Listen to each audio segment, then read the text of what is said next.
אין ספק שהבריאות שלנו היא הדבר החשוב ביותר. מדינת ישראל מעניקה לכל אזרח טיפולים רפואיים ללא תשלום על פי חוק בריאות ממלכתי. יחד עם זאת, המערכת אינה מאפשרת כיסויים רפואיים רבים שאינם כלולים בסל הבריאות. אז מהו בעצם ביטוח בריאות פרטי? ביטוח בריאות פרטי, לא יודע. במה זה שונה כאילו מהביטוח הרגיל? לא. אין לי מושג מה זה ביטוח בריאות פרטי. ביטוח פרטי זה יותר מכוסה. כן, ויש לי.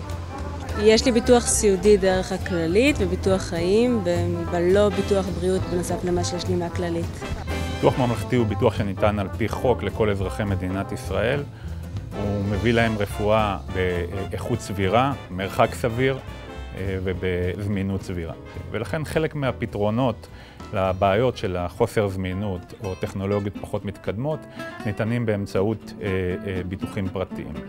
האם יש לך ביטוח בריאות פרטי?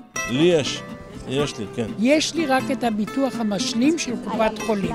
כרגע אני לא צריך לשלם ביטוח פרטי, כי למה הגיל שלי עדיין 39, ברוך השם אני בריא, אחרי 50-55 בטח אני חושב על זה. חשוב להבין שבמקרה של מחלה קשה, משפחה יכולה לקרוס מבחינה כלכלית. לפני כשנתיים נפגשתי עם לקוח, בעל עסק. מהות הפגישה הייתה לטפל באשתו ובילדיו. לצערנו 6 חודשים לאחר הפגישה הזאת, אשתו חלתה במחלה קשה, בסרטן.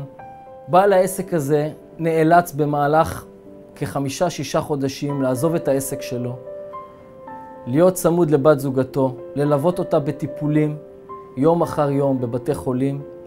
העסק הלך והידרדר מבחינה כלכלית.